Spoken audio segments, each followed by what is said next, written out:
La proposition des innovations attendues dans la nouvelle constitution de la République démocratique du Congo. 1. La RDC deviendra une république constitutionnelle, un véritable état de droit. Forme de l'État unitaire fortement décentralisé.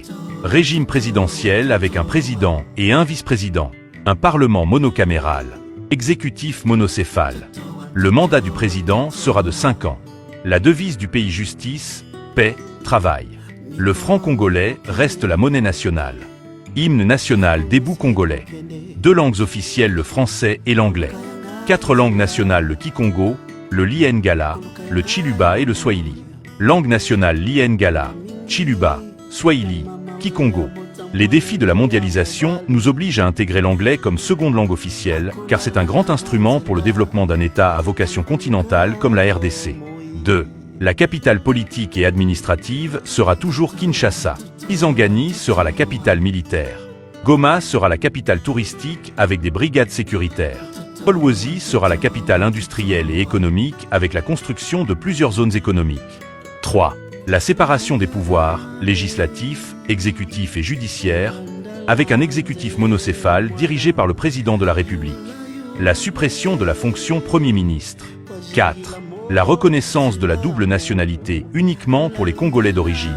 Les non-originaires devront renoncer à leur nationalité d'origine pour acquérir la nationalité congolaise. 5. Le mode des scrutins redeviendra à 2 tours pour la présidentielle afin de renforcer la légitimité du pouvoir par le peuple. 6.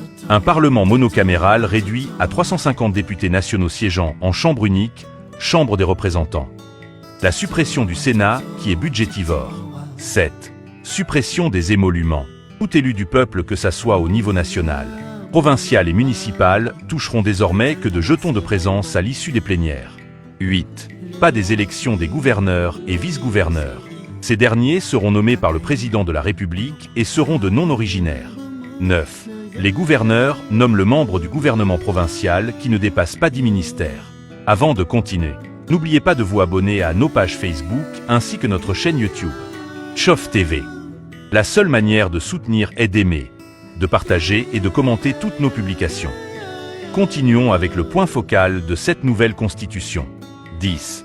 Le président de la République cesse de nommer les mandataires publics dans les entreprises du portefeuille de l'État, sociétés commerciales, en conformité avec l'acte uniforme sur les sociétés commerciales et groupements d'intérêt économique OSCJ. 11. Les mandataires publics seront nommés uniquement dans les établissements publics ou les services publics de l'État. 12. Le multipartisme politique à 2, inspiré du modèle américain. Parti socialiste et parti capitaliste. Les socialistes mettront un accent sur le développement et le progrès social, c'est-à-dire la construction des infrastructures routières, administratives, judiciaires, sanitaires, militaires, scolaires et universitaires. Tandis que les capitalistes mettront un accent sur le développement économique par le biais de l'industrialisation, la création de richesses avec comme corollaire la création des plusieurs emplois stables et pérennes, la création de la classe moyenne. Le multipartisme politique à 2 favorisera une alternance permanente, un combat axé sur les programmes. Les objectifs et la vision politique de chaque camp politique seront de faire mieux que l'autre dans le combat politique. Fini les cultes de personnalité, autorité morale, autorité de référence. Fini des alliances pour s'éterniser au pouvoir. Lorsque les capitalistes dirigent un mandat, qui peut être renouvelé une fois, cela fait que le prochain mandat sera piloté par les socialistes. 13. La suppression du pluralisme syndical.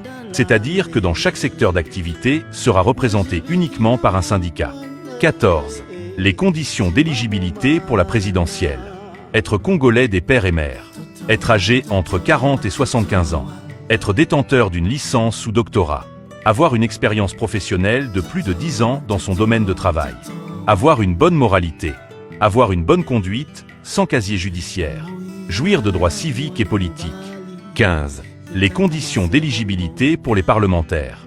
Avoir la nationalité congolaise d'origine. Être âgé de 30 ans.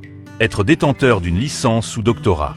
Justifier d'une bonne expérience professionnelle de 10 ans maximum dans son domaine de travail. Avoir une bonne conduite. Avoir une bonne moralité. Jouir de droits civiques et politiques. 16. La révision du découpage administratif des provinces. Pour des raisons de cohésion sociale, les provinces telles que Lomami, Olomami, Méendombe ne doivent plus exister. 17. Le changement de mode de désignation des membres de la Cour constitutionnelle, La clé de répartition se fera de la manière suivante, sur le 9 membres. 3 membres du Parti socialiste, 3 membres du Parti capitaliste, 3 membres de la société civile. Ceci dans le but de renforcer la crédibilité et l'impartialité de la Cour. En conclusion, au regard de notre étude, à peu près 34 dispositions de l'actuelle Constitution qui pourront être modifiées.